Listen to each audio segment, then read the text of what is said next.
자, 안녕하세요. 반갑습니다. 업사이클 연구소 우리 리서치 오신 분들 환영합니다.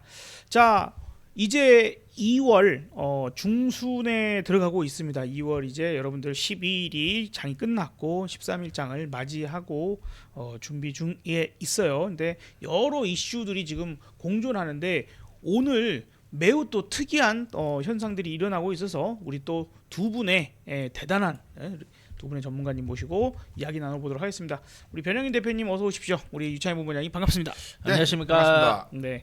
자, 오늘 시장이 정말 특징인 종목들이 있고 그동안 아이고 그래 그동안 좀 많이 오르긴 했지 해서 쭉 한번 차실현이 나온 종목들도 있어요. 좀 몇 가지 구분을 좀 해볼 수 있을 것 같은데 자, 일단 와 역시나 조선이구나.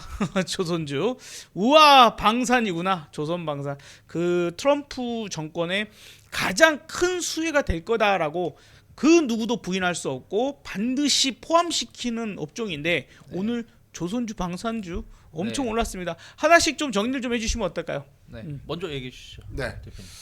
오늘 제가 아마 주식시장에서 참 하나시스템이라는 종목 오늘 뭐 상한가에 안착을 했는데 이렇게 좀 강한 수급이 단계 좀 나올 수 있을까? 저 오늘 일단 뭐 방산 섹터를 좀 안 볼 수가 없을 것 같아요. 대체적으로 오늘 하나시스템이 상한가 부근 29.6%에서 상한가죠. 뭐 상한가. 이런 거.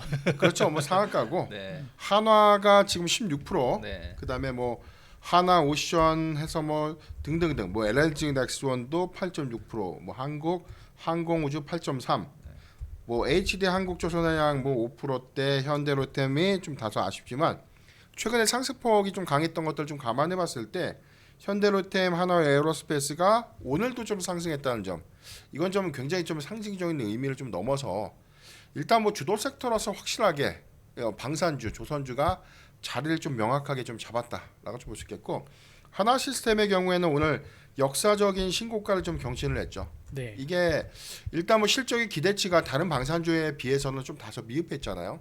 특히나 4분기 영업이익이 시장 컨센 대비해서 한 30% 정도가 좀 깎였던. 근데 물론 뭐 필리조선소 인수 비용도 반영됐고 방산 부분에 관련된 투자비가 4분기에 좀 인식됐기 때문에 이런 뭐 일회성 비용들이 좀 일부 뭐 노이즈가 좀 됐지만 그럼에도 불구하고 뭐 필리조선소가 당장에 많은 돈을 좀 벌어다 줄 수 있는 그런 역량은 좀 아니기 때문에 아마 올해부터 연결 실적으로 좀 반영이 되면 하나 시스템의 경우에는 어닝미스가 좀 일부 있을 수 있습니다. 다만 이제 이런 기대감들이 오늘 뭐 미국에서 발표됐던 향후에 뭐 추가적인 미국 선박에 관련된 건조가 동맹국들로 하여금 좀 가능하게 된 그런 정책 변화에 관련된 기대감들이 좀 반영이 됐고, 네. 이걸 좀 논의를 하더라도 지금 하나 시스템이 올해 뭐 LNG 넥스원 향으로 좀 공급되고 있는, 특히나 유도 미사일에 좀 탑재되고 있는 다기능 레이더를 좀 공급하고 있죠. 이 부분은 LNG 넥스원의 전체 어떤 이 수주 성과 부분의 한 30% 정도가 이쪽 매출이다라고 좀 우리가 좀 판단해 보면 전 성과적 측면에서 상승의 연속 성과들은 좀 더 이어가지 않을까. 그러니까 역사상 신고가를 좀 경신을 했지만 여기서 끝나는 것이 아니라 전 당분간 수급에 의한 플레이는 조금 더 이어갈 수 있지 않을까라고 좀 판단해 보겠습니다. 네, 일단 미 의회에서 동맹국의 미 해군 함정 건조를 허용한다. 이전에는 미국 내에서 만들어야 된다 이제 이렇기 때문에 그렇죠. 거기에 조선소가 없으면 어떻게 만들어 이런 부분들이었는데 동맹국에 한해서 어쨌든 중국이나 이런 쪽을 제외하겠다 이런 그렇죠. 부분들이고 미국 자체적으로 이제 이렇게 건조하기가 힘들기 때문에 아마도 대한민국을 가장 크게 염두를 두고 이런 게 진행되고 있는 거야. 그러니까 이제 필리 조선소가 거기서 더 부각되는 상황들이 그쵸. 될 수밖에 없는. 아니 기왕이면 미국에서 만들어서 거기를 조금 더 어떻게 뭐 도쿠나 어떤 상황들을 우리가 정확하게는 모르겠지만 기술이 있으니까 그 만들어서 충분히 투자도 해보고 그러면 미국 입장에서 어이구야 여기서 빨리빨리 되니까 또 좋지 않겠습니까, 그죠? 그러니까 일단은 이런 것 같아요. 그러니까 그 필리 조선소라든지 뭐 거기도 조선소가 몇 개 있을 텐데 약간 수립 유지 보수 이런 거는 가능하지만 완전히 배를 새로 만들기에는 규모가 좀 작을 수 있는 거죠. 그렇죠. 작을 수가 있는 거고 또 그러면 이제 그걸 자기네 나라에서 만들어라 하려면 일단 부지도 필요할 거고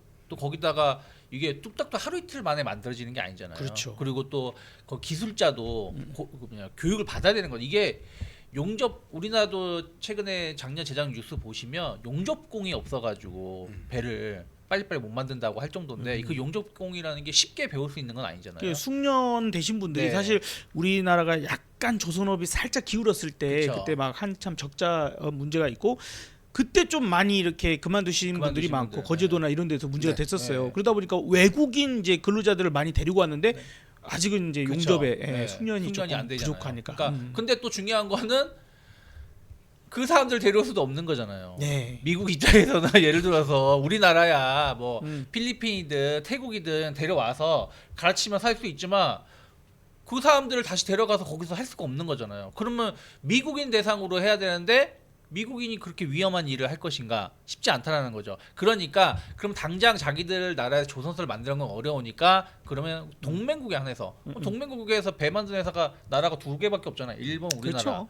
뭐 그러면은 이쪽에 대해서 함정을 일단은 만들 수 있게끔 하겠다. 그러면 뭐 반반 가져온다고 해도 또 미국 같은 경우는 지금 그때도 예전에도 한번 말씀드렸지만 중국하고 이미 그 해군 전력은 거의 뭐 밀리거나 이렇게 그 뭐 항공모함 같은 것만 제외하고는 사실 밀리고 있는 것들이 많기 때문에 특히 양쪽으로 많이 네, 밀렸죠. 양쪽으로. 그래서 이런 것들을 빨리 좀 따라잡으려면 이런 정책이 좀 필요하지 않았나 생각하고 있습니다. 사실 미국의 군사력을 따졌을 때 가장 강력한 건 해군이거든요. 해군이었죠. 전 세계의 어떤 네. 세계 질서를 잡는데도 마찬가지이고 공군력이나 육군력이나 다 항공모함이나 배로 가서 네. 또 뭐 해야 되는 부분이 있다 보니까 이게 밀리면 안 되는 건데 사실 이제 수량으로도 딸리고 지금 노후화가 심각하다 보니까 제 기능을 할 수 없어. 상륙함 같은 게요. 지금 절반을 쓸 수 없답니다. 그쵸. 예, 절반도 제대로 네. 훈련조차도 할 수 없대요.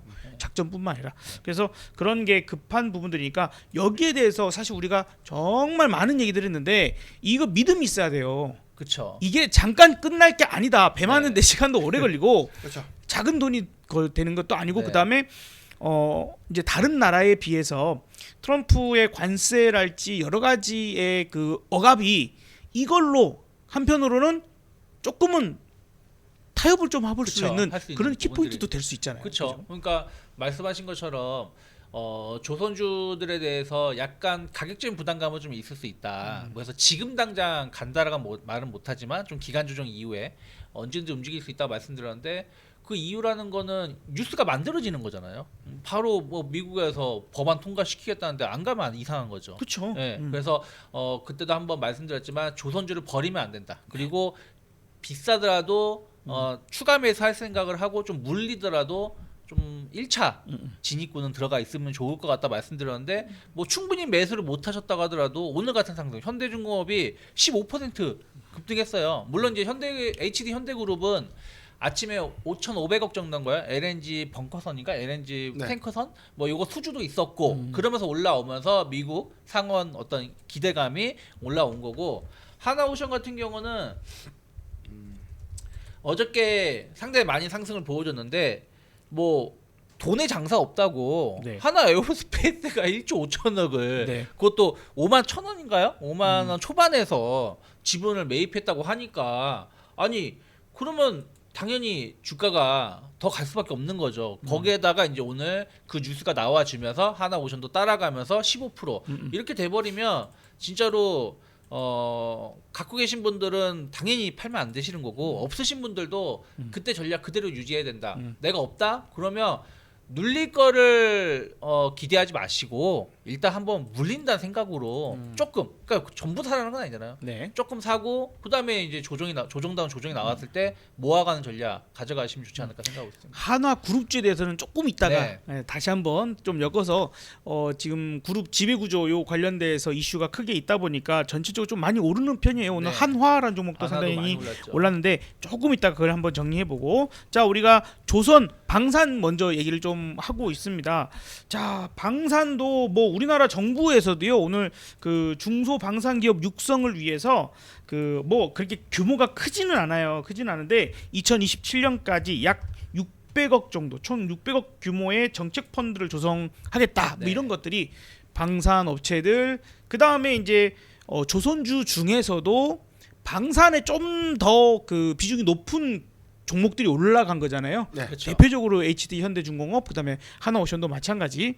그러면 두 분이 이제 보실 때 조선 쪽 그다음에 방산 쪽에 약간 그래도 이게 사실 제일 어렵고 신경 쓰이는 건데 탑픽 그래 이거는 조금 물리더라도 이제 밀 때마다 조금씩은 좀 모아볼 만해. 여기서 아직 끝나지 않는다라고 생각하시는 종목들이 있으실까요? 일단 뭐 방산과 이 조선주의 경우에는 사실 이게 뭐 굉장히 산업 특성이 좀 비슷해요. 이게 인도 시점에 매출이 좀 잡히고 수주가 받아졌을 때 단기적으로 공급하는 것이 아니라 우리가 흔히 이야기하는 뭐 리드 타임이라고 하죠. 수주로부터 공급하는 그 시점까지. 그래서 뭐 방산의 경우에는 최장 뭐 평균적으로 3년에서 5년까지 걸렸던 그 부분들이 작년 폴란드에서 우리가 수주 성과가 좀 나왔던 부분들 이 부분은 다른 이 방산 무기를 공급하고 있는 국가들보다 이 리드 타임이 좀 짧았기 때문에 우리나라가 더 싸게 그리고 더 잘 만들고 더 빠르게 만든다 이런 인식 때문에 좀 호평을 좀 받았던 것이고요. 배도 좀 마찬가지예요. 통상적으로 한 2년에서 2년 반 정도 리드 타임을 좀 고정을 하고 있기 때문에 우리가 실적적인 측면에서 뭐 단기적 성장은 당연히 어떤 걸 파느냐에 따라서 실적이 늦게 잡히느냐 빨리 잡히느냐 이 차이기 때문에 실적을 좀 비교하는 것은 좀 다소 좀 무리수가 있다라고 볼 수 있겠고 네. 두 번째는 이제 수주죠. 수주가 얼마만큼 작년보다 계속해서 성장 기조를 좀 더 유지하고 있는가. 그래서 누적 수주 잔고가 얼마만큼 많이 증가되고 있는가 이게 좀 중요할 것 같고요.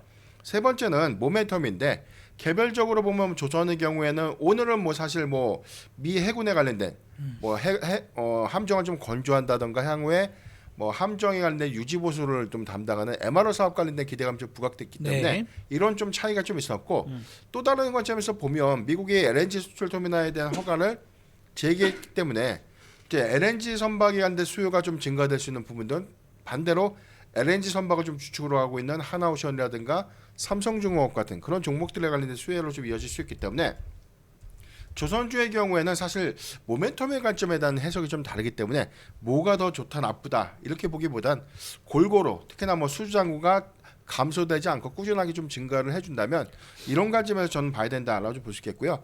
저는 이런 관점에서는 저는 뭐 방산주를 좀 더 말씀을 드리고 싶은데 네. 조선주가 사실 뭐 수급지표 관점에서 많이 올랐기 때문에 수급적인 부담은 좀 일부 있어요. 다만 그럼에도 불구하고 저는 전력기기 관련된 종목들처럼 이제는 이유 있는 상승 그리고 실적을 좀 반영시키고 있는 모습들이기 때문에 그런 기대 요인들처럼 우상향할 수 있는 요건들을 좀 주목을 해본다면 방산주의 경우에는 저는 추가적인 수주 성과가 좀 있을 것이기 때문에 이런 개별주 안에서 저는 LIG넥스원을 좀 주목을 해보고 싶고요. 원체 또 뭐 네. 강합니다. 지금 뭐 최근에 LIG넥스원에 대한 주가 흐름들을 뭐 잠깐 좀 보면 잠깐 좀 보도록 하겠습니다. 오늘까지 오늘 8.6% 오늘도 이제 52주 신고가 좀 경신을 좀 했는데 사실 오늘 전체적인 어떤 방산에 관련된 기대 요인들 일부 좀 반영이 됐었고 물론 좀 실적도 호조를 좀 보였던 점 이 부분은 2025년도에도 안정적인 뭐 수주 성과에 관련된 기대감들이 좀 남아 있고 특히나 작년 4분기에 이 미국 국방부에서 좀 성능 테스트했던 이 비궁이 있잖아요. 유도미사일 비궁이 미국으로부터 올해 이제 수주를 만약에 좀 체결하게 된다면 사상 처음으로 이제 미국의 우리나라 무기를 좀 파는 것이죠. 그러니까 이거는 네, 참. 정말로 이 재평가 좀 필요한 구간이다. 그래서 이제 이게 전략적으로 이제 주요 동맹국들에게 뭐 공급을 해야 된다라는 어떤 단서가 좀 있을 수 있겠지만 유도 미사일에 관련된 공급 부분들은 군비 증강 관점에서 저는 뭐 도입 사례가 좀 증가될 수 있을 것 같고요. 여기다 해서 저는 뭐 LG 넥스원이 반영하지 못했던 모멘텀 중에 하나가 고스트 로보틱스 인수 이후에 로봇계에 관련된 모멘텀이 저는 뭐 주가에 좀 반영된 건 좀 미비하다고 봐요.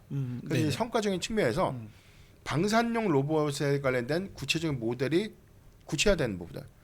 뭐 R60이라고 불리고 있는 뭐 로봇계. 지난 시간에도 한번 언급을 드렸죠. 로봇계에다가 자동 소총을 좀 탑재해가지고 맞아요. 사격을 했는데 이 성능 테스트가 굉장히 좀 호평이 있었다. 그러니까 이 부분이 추가적인 어떤 성능 개량이라든가 이런 것들 남아있지만 전 초도화된 개량 무기가 좀 가시화가 된다면 현대적 양상이 사람이 싸우는 게 아니라 드론이 가서 시설 격파하고 무인기가 움직여서 작전을 수행하고 이런 시대는 전 분명 좀 도래한다라고 보거든요. 그런 관점에서 LG 넥스원의 향후 수주 성장성 이런 것들은 계속해서 좀 주목을 해봐야 되지 않을까라고 볼 수 있기 때문에 저는 뭐 항상 조정시 매수 관점은 유지해야 된다라고 좀 말씀드렸습니다. 아니 최근에 이제 그 우크라이나 전쟁터에서도요 이미 이게 완벽하게 대량 생산까지는 아닌데 이제 무인 장갑차라고 해야 되나 이렇게 위에 조금 작은 포도 달고 네. 뭐 이런 것들이 이제 원격으로 조종을 하면서 위에 항공기에서 이제 드론이죠. 드론이 항공 사진으로 제공을 하고 그러니까 사람들이 본부에서 역할들을 나눠서 전체 적이 어디 있는지 동향이나 이런 것들을 다 파악하면서 또 이제 이거 조종하는 사람은 또 적들을 이제 여기서 또 하고 그쵸. 이런 게 마치 PC방의 큰 모니터에서 화면이 이렇게 나눠져 가지고 내가 여기서 막 전차 조종하는 게임도 있고 막 이런 거 있잖아요. 똑같아. 거의 똑같이 그렇게 이제는 그 게임 잘하는 친구들이 훌륭한 군인이 되는 근데 이제 그런 게 우크라이나 군에서 만들어서 지금 이게 벌써 운영이 되고 있더라고요. 그렇죠. 그러면 러시아에서 가만히 있겠어요? 걔네들도 아니 얘네들은 사람 없이 이렇게 위험한 작전에서는 로봇을 활용하고 드론을 활용하고 있으니 러시아도 당연히 뭐 그 정도 충분히 기술력을 가질 수 있을 테니 이제는 로봇과 로봇이 먼저 전쟁을 하는 그런 부분들 그래서 작전 지역을 먼저 드론과 로봇이 초토화 시켜가고 그 다음 사람이 들어가서 뒷정리를 하는 이런 형태가 새로운 전쟁의 어떤 국면이라서 아마도 방금 말씀해 주신 것처럼 그 로봇계요 이게 중국 같은 경우에도 또 이제 말이 나온 거예요. 딥시크도 야 이건 뭐 10분의 1이야 이러는데 로봇계도 미국 로봇계에 비해서 7분의 1 가격이야. 190만 원 이렇게 해서 만약에 중국 군에서 야 로봇계 10만 대 이렇게 계약을 하면 150만 원 이하 100만 원으로도 만들어 가지고 소총 다 달고 10만 대의 로봇계가 뛰어다니면서 총을 쏜다고 생각해 보세요. 끔찍하잖아요. 끔찍하죠. 진짜 무섭죠. 네. 병력의 관점에서 우리가 한국 전체 그 군인의 수가 한 60만이 좀 되나요? 과거 50만 이제 그렇죠. 예비군까지 다 떨어지죠. 포함되면. 근데 우리가 옛날 뭐 흔히 얘기하는 뭐 100만 대군 이런 걸 생각해 보면 로봇이 그걸 좀 대체해서 뭐 30만 50만의 로봇 걔가 달려든다. 굉장히 좀 공포스러운 거죠. 무섭죠. 특히 로봇은 예를 들어서 고장 나면 공포감이 없어. 버리면 되는 거잖아요. 근데 사람은 다치면 한 명 다치면 두 명이 부축해서 가야 되잖아요. 맞아. 그래서 일부러 다치게 하잖아요. 네. 사살시키기보다는 부상을 네. 그 유도하는 지뢰 같은 경우도 경우도 그냥 많죠. 절단 발목. 발목 뭐 이런 걸 많이 쓰잖아요. 자, 그래서 시대가 이렇게 흘러가고 있음을 반드시 인지하고 그걸 받아들여야 된다. 주가가 와 이제 많이 올라온 거 아니야?라고 생각하고 끝날 게 아니라는 생각이 그렇죠. 듭니다. 우리 유찬 본부장님도 조금 더 의견을 주시면요. 뭐 저도 이제 방산주들은 계속 신고가를 흐름을 보여줘서 사실은 전 방산주가 이렇게 갈 줄은 잘 몰랐어요. 그래서 뭐 그전에 하나 시스템도 몇 번 말씀을 드렸지만 방산주에 대한 또 관심을 꾸준히 가져가야 되는데 좀 가격적인 부담감이 좀 덜하다라면 어쨌든 오늘 하나 시스템이 상한가를 기록을 했다는 얘기는 레이더라든지 이런 부분들에 대해서 관심이 좀 더 높아질 수 있다 생각을 좀 하고 있어요. 그러면 죄송합니다. 감기가 좀 있어서 그러면 이제 하나 그룹주를 봐야 되는데 조금 덜 올라왔다 그러면 세트레가이 세트레가이가 어떻게 보면 네. 이거는 우주항공에도 우주항공, 포함이 되고 위성 뭐 이런 그런 레이더 이런 부분들에 관련해서 상당히 강점이 있는 기업이잖아요. 그래서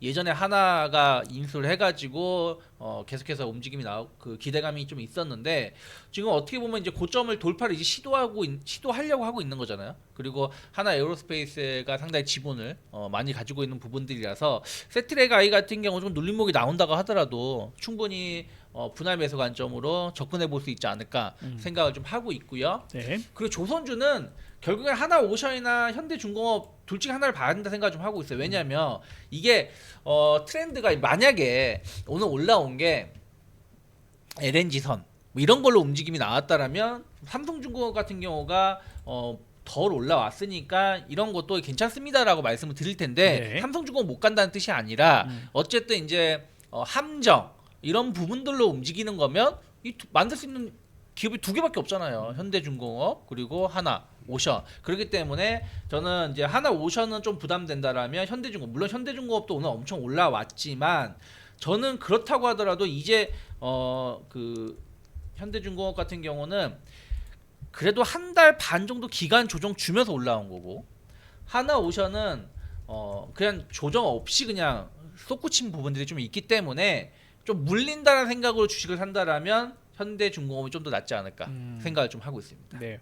뭐 어쨌든 뭐 한 방에 그냥 바로 그쵸. 따라붙기보다는 네. 뭐 어쨌든 계속해서 눌러지고 또 어느 순간 갑자기 오늘 로봇주 그다음에 소프트웨어, AI 이런 쪽들이 좀 밀렸는데 그 밀렸어요. 와중에 연속적으로 로봇주들이 한 3, 4일 이렇게 밀린 종목들이 있거든요. 네. 그러니까 조선주도 그런 구간이 또 나타날 수 나타날 수 있고 있죠. 예, 하니까 그런 구간에서는 조금은 항상 신경을 쓰고 네. 생각하고 있다가 잡아보는 조금씩 좀 잡아보고 이렇게 신고가 행진하는 종목들 잡는데도 아마 두 분도 요령이 있으실 텐데 그냥 10주 먼저 하는 딱 사보고요. 그렇죠. 그리고 한 10% 밀리면 또 이제 네. 2배 사고 네. 그래봤자 또 2, 30주밖에 안 되거든요. 그렇죠. 그러면 이제 거기서 또 단가가 사고. 이제 또 하면 그런 식으로 해보면 네. 네, 분명히 또 좋은 성과를 그러니까 신고가를 충분히 만들 수 있는 그 상승장 있죠. 대세 상승 시기.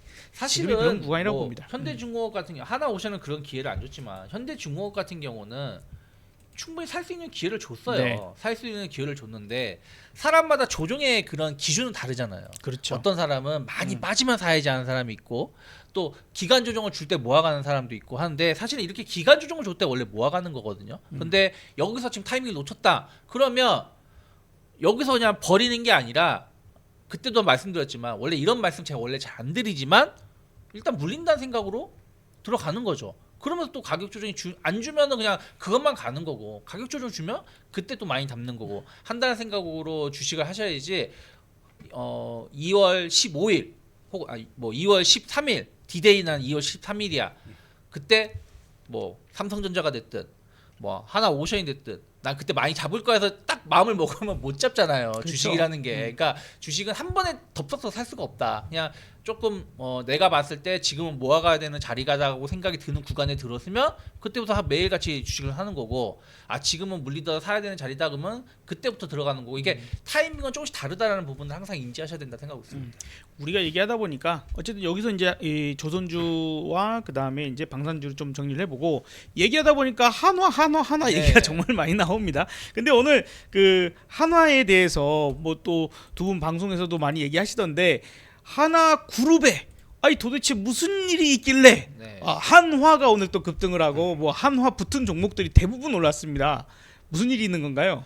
뭐 결국에는 이제 한화가 뭐 하나 에어로스페이스가 그렇게 좋은 실적이 나왔으니까 당연히 하나 그룹주가 다 움직일 수밖에 없는 거고 그러면은 모회사 하나가 같이 움직일 수밖에 없는 거죠. 특히 하나가 4분기 영업이익이 1조가 나왔대요. 1조. 1조. 근데 하나의 오늘 시가총액이 2조 8천억이에요. 주가가 이렇게 올라왔는데도 네. 그러면은 어떻게 보면은 싼 거 아니야? 분기 실적이 거의 시가총 어저께 기준으로 따지면은 절반의 영업이 그 시총을 차지할 정도 영업이익을 낸 거니까 네.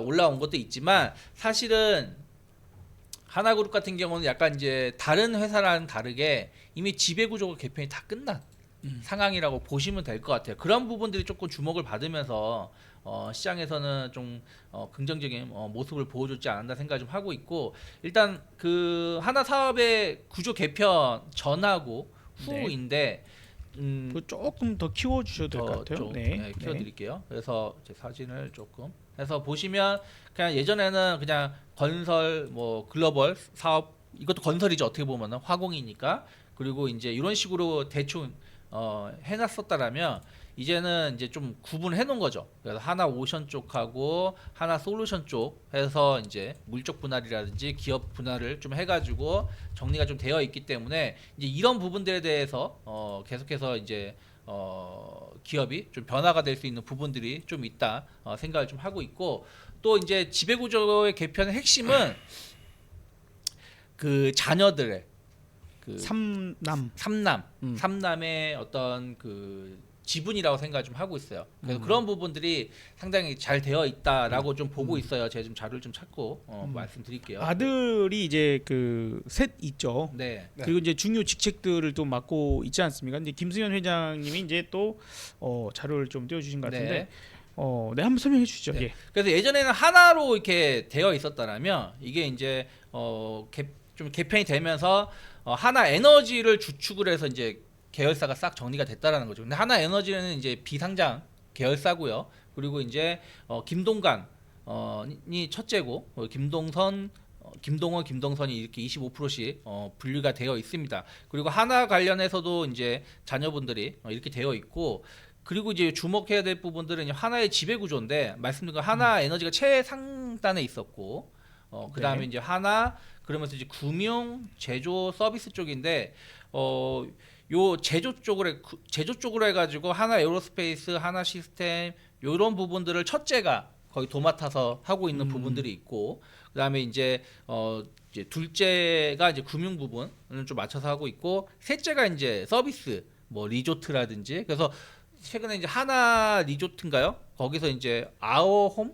그렇죠. 아워홈이 그게 LIG 건가요? LG 건가요? 범 LG가 범 LG가 그 아워홈을 인수하겠다 하는데, 야 그거 9천억인데 니들 현금 1,000억밖에 없는데 나머지 어떻게 할 거야? 막 하면서 약간 논란이 있었는데, 그러면서 약간 이제 시세를 계속 확장해 나가고 있는 부분들이 좀 있어요. 근데 어찌 되었든 주력은 지금 방산 쪽에 좀 몰려 있는 부분들이 좀 있어요. 그래서 그런 부분들에 대한 어떤 게 최근에 시너지 효과가 나고 있고, 사실은 여러분들이 지금 잘 인지 못하는 것 중에 하나가 금융 쪽이에요. 금융. 예. 네. 왜냐하면 하나생명, 뭐 하나손해보험, 하나투자증권 이렇게 있는데, 사실은 최근에 하나 하면은 그러니까 요즘 들어서 이제 뭐 하나 에어로스페이스, 하나 오션 그랬지, 예전에는 하나투자증권이 그 비덴트인가요?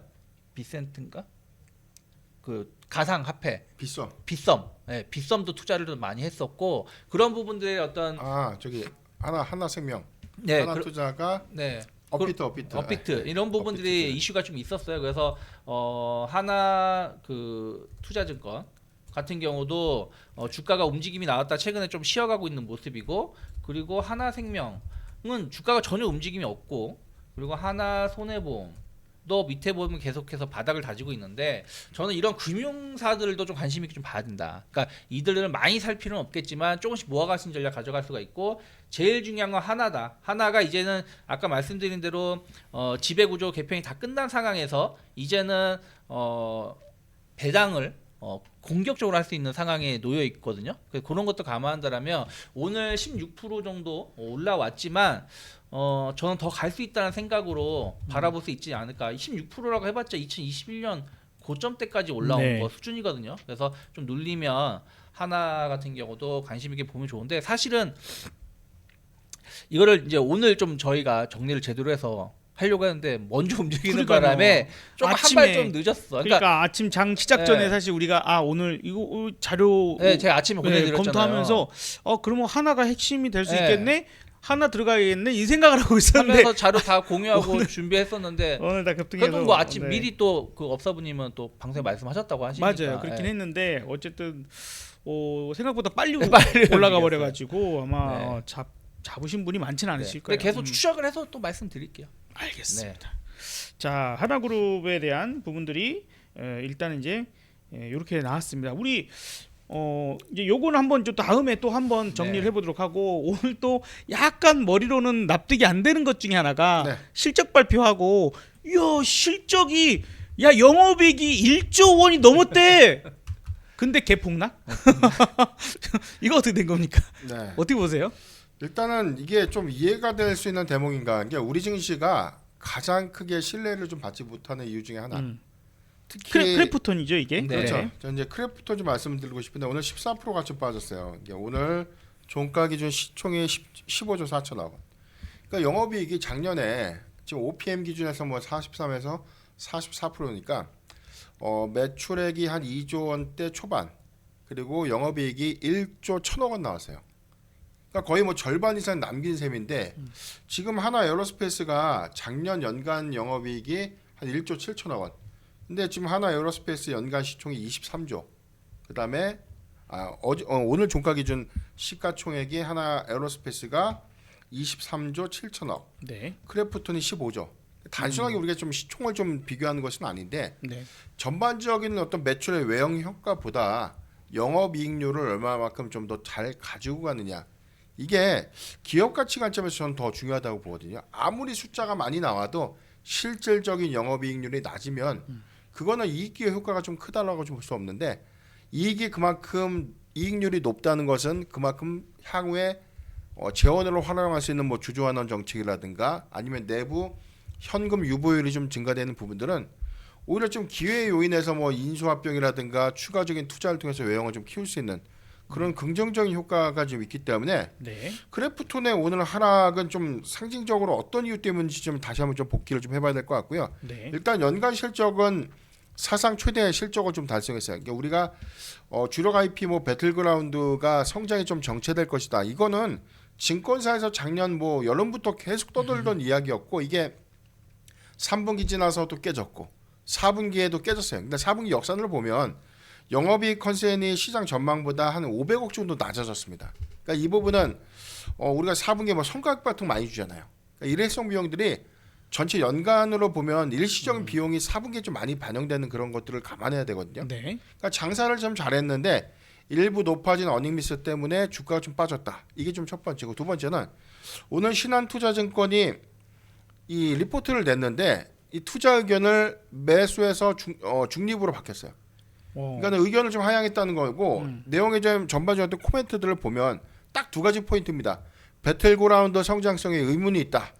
성장률이 둔화될 것이다. 이거 첫 번째. 두 번째는 신작 게임에 관련된 역량 이거는 확인이 좀 더 필요하다. 아니 뭘 더 보여주죠?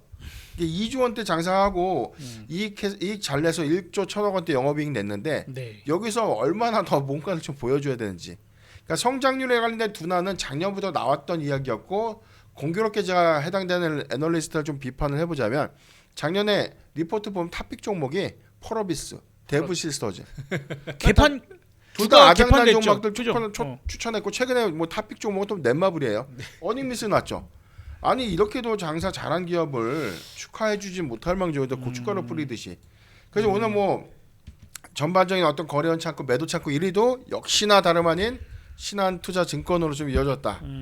이런 부분들 때문에 사실 좀 아쉽다라고 좀 보시겠고 대체적으로 좀 봤을 때 오늘 과도한 좀 하락 그리고 뭐 올해에 관련 성장성 의견들 역시나 올해 뭐 3종의 신작 게임 출시도 좀 앞두고 있기 때문에 저는 게임사 안에서 크래프톤만큼 장사를 잘하는 기업은 드물다. 이 그렇죠. 기업이 성장세를 좀 둔화한다면 전반적인 게임 산업에 대한 평가는 다 하향 조정해야 되는 게 맞다.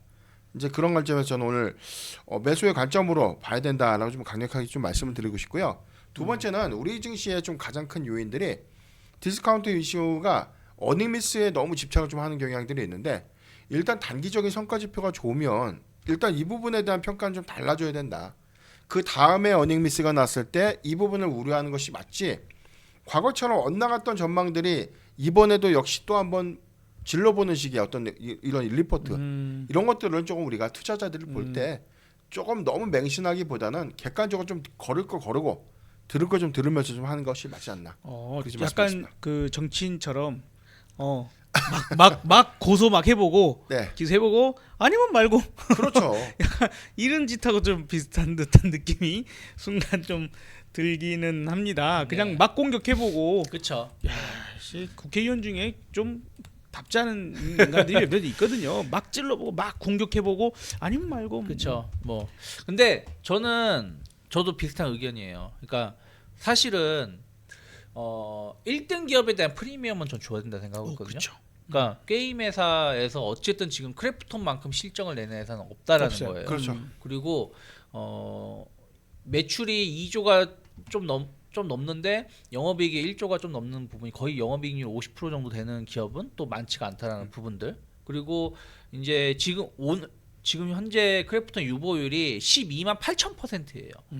그러면 이제 이번에 4분기 실적이 반영이 되면 아마 12만 9,000% 혹은 13만 %까지도 올라갈 수도 있는 회사라고 좀 보고 있어요. 그러면 크래프톤이 보여줘야 될 거는 이제 딱 하나다. 배당. 그렇죠.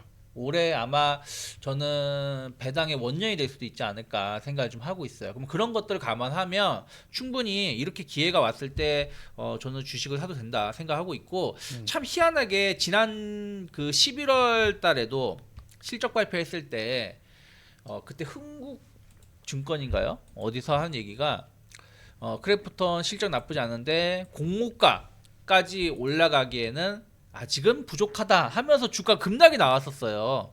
그때 공모가가 얼마였냐? 50만 원이거든요. 그러니까 50만 원대까지 가기에는 좀 힘들다라는 그런 리포트를 내면서 주가가 급락이 나왔었는데 이번에도 신한생명 쪽으로 신한 그 투자증권 쪽으로 해가지고 약간 리포트 전망이 이제 하향이 나오면서 14% 조정해 받았으면 결국은 박스잖아요. 이런 박스 하단에 왔다.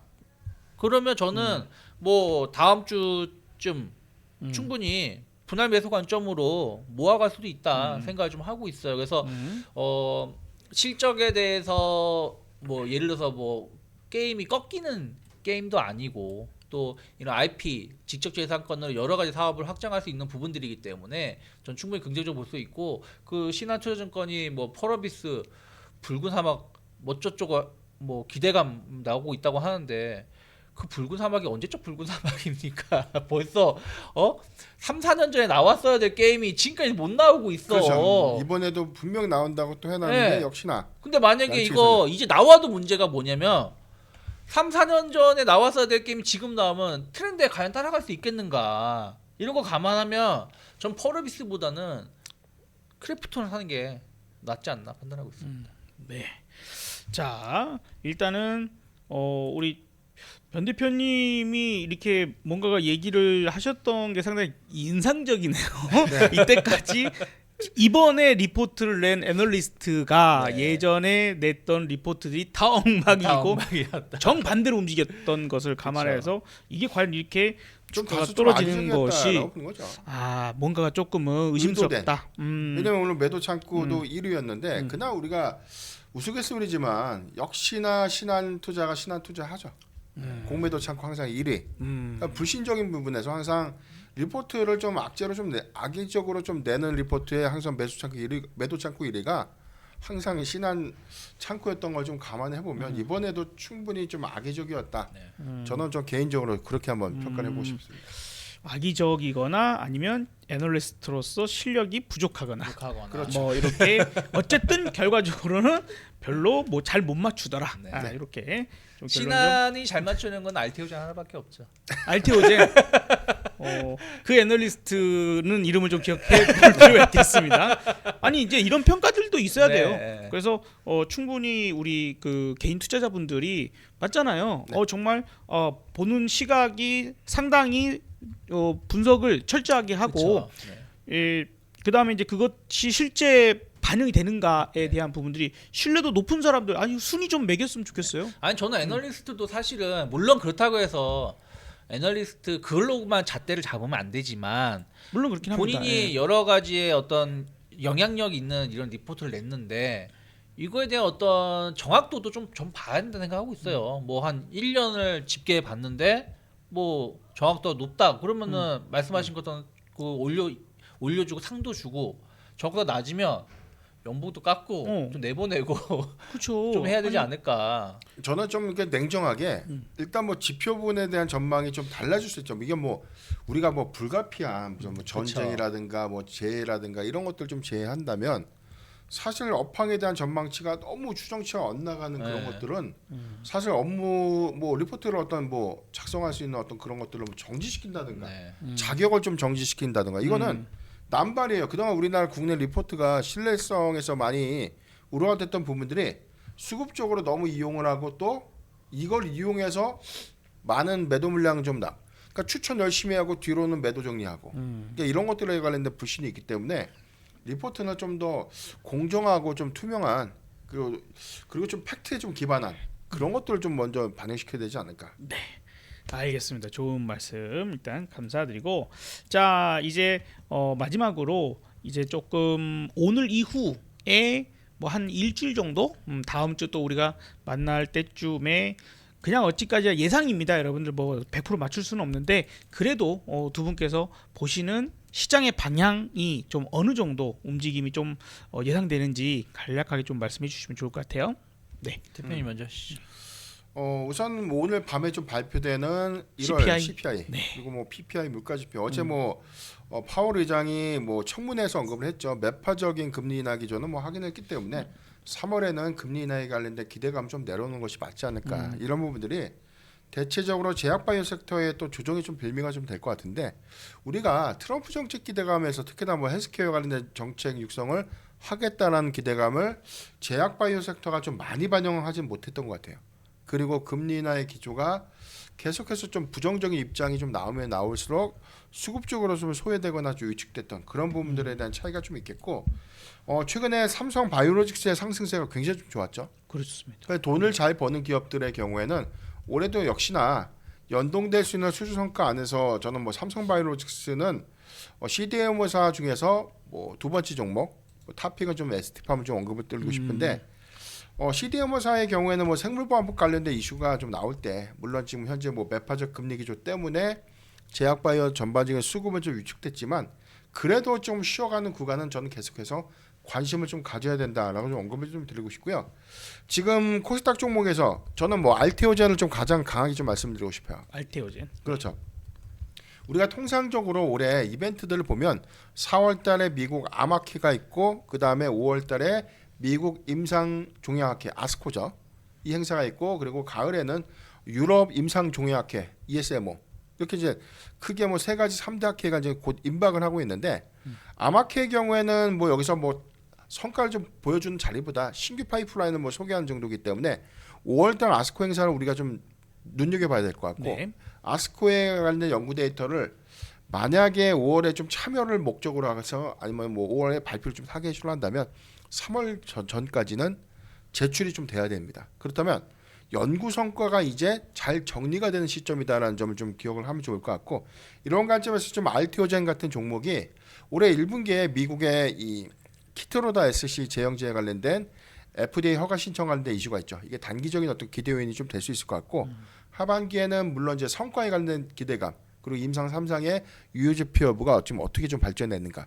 그러니까 이 부분에 관련돼서 뭐 알테오젠은 단기적으로 좀 수급을 좀 유입시킬 수 있기 때문에 전체적인 어떤 상황들 전반적인 수급은 좀 위축됐지만 개별적인 종목들이 어떤 기대 요인들이 좀 재차 좀 부각이 되면 뭐 최근에 뭐 삼천당 제약이 좀 급등이 좀 나왔던 것처럼 그런 어떤 개별적인 흐름이 조금 더 이어질 수 있는 그런 부분을 주목해 보자라고 좀 말씀드리겠습니다. 네. 자 우리 유재범 본장님. 네, 일단은 시장은 저는 더 가려고 하는 모습을 계속 엿보여주고 있다 생각 좀 하고 있어요.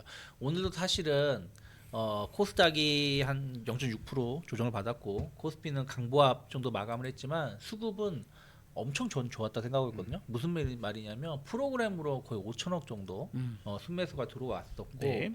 그리고 이제 그 외국인이 아침에 한 9시 반 정도까지는 선물이 거의 5천 계약 정도 매도가 있었습니다. 매도가 있다가 이게 다 걷어들이면서 마감을 한 거거든요. 선물을 보시면 아침에 한 40분 만에 매도가 엄청 나왔다가 이거를 장중에 계속 걷어들이면서 마감을 했다라는 것이죠.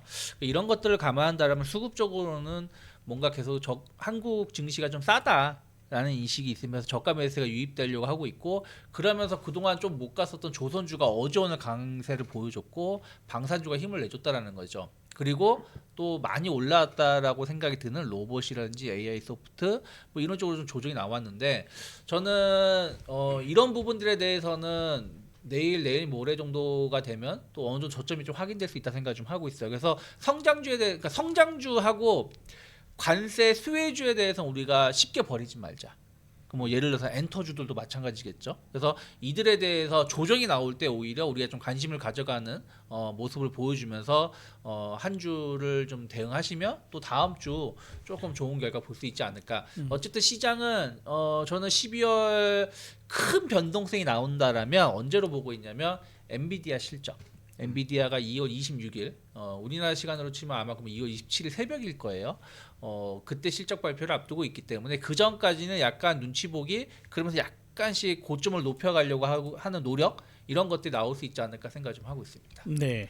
아무래도 뭐 딥시크가 한번 뭔가를 시장 판도를 탁 한번 움직여보는 계기가 됐었기 때문에 그에 따라서 또 어쨌든 엔비디아가 마이너스 17% 이렇게 빠지기도 했었으니 엔비디아의 실적이 또 그 부분을 다시 방향을 잡아주는 움직임도 될 수 있을 것이다. 일단 이제 빠르게는요 오늘 밤 CPI 발표가 또 시장 영향을 어떻게 좀 미칠지 사실 최근에는 그렇게 경제 지표가 엄청나게 크게 작용되기보다는 럼프 트럼프 형님의 말 한마디가 네. 더 많이 시장에 좀 작용되는 그런 요소이기도 했습니다. 자, 그리고 이제 말씀하신 것처럼 파월의 말 한마디 3월에 FMC에서 금리가 동결될 가능성이 96%대까지 올라올 정도로 물론 이제 트럼프가 또 압박을 얼마나 또 할지 왜냐하면 트럼프 일기 때 파월을 그렇게 싸잡아서 막 욕을 하듯이 막 온갖 괴롭히면서 금리 인하시키고 막 했는데 결국에는 따라가더라고요. 네. 그때는 그랬는데 지금은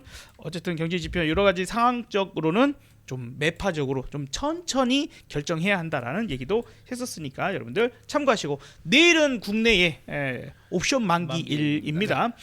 아마 제가 생각하기로는 저는 지난주부터 계속 그런 이야기를 드렸어요. 자, 무조건 여기서부터는 상방이다. 그런데 지난 1월 달 그리고 12월에 만기 주간에 큰 상승이 있었던 부분과 주간에 있어서요. 그걸 이번에는 지난주와 이번 주가 좀 나눠서 올라가는 그런 상황. 그래서 초대박이 바로 터지진 않아. 이렇게 좀 얘기를 드리고 싶고 내일도 뭐 어차피 이미 만기 날이니까 내일은 이제 좀 잘 정리하셔서 다음을 오히려 그 대박을 노린다고 하면 네. 차라리 내일 이후에 그래서 다음 주 다다음 주 요 구간이 오히려 좀 흐름상으로는 더 좋은 계기가 좀 될 수 있지 않을까 좀 기대를 해보고 싶다 이렇게 말씀을 좀 드려봅니다. 특징적으로 최근에 강세였던 AI 소프트웨어 그리고 이제 로봇주가 조금은 차실현성의 움직임이지 이게 완전히 확 꺾어버린 것 같지는 않아요. 두 분 네. 동의하실까요? 네. 조금은 이제 차실현이 조금 나와보는 그런 정도라고 볼 수 있을 것 같고요.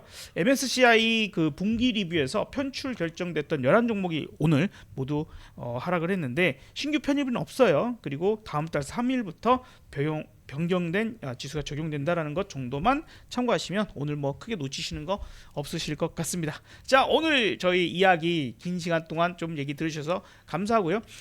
매일 아침 미국 시장부터 시작해서 오늘 하루의 움직임을 어떻게 대응하면 좋을지 매일 8시 30분 우리 업사이클 리서치에서 공개 방송으로 말씀드리니까 참고를 좀 해주시기 바라면서 저희 월요일, 수요일 그리고 주말에 여러분들 영상 꼼꼼하게 챙겨보시면 크게 시장에 대응이 어렵지 않으실 것 같습니다. 구독, 좋아요, 알람 설정 부탁드립니다. 두 분께 인사드리겠습니다. 감사합니다. 고맙습니다. 감사합니다. 성투하십시오. 성투하세요.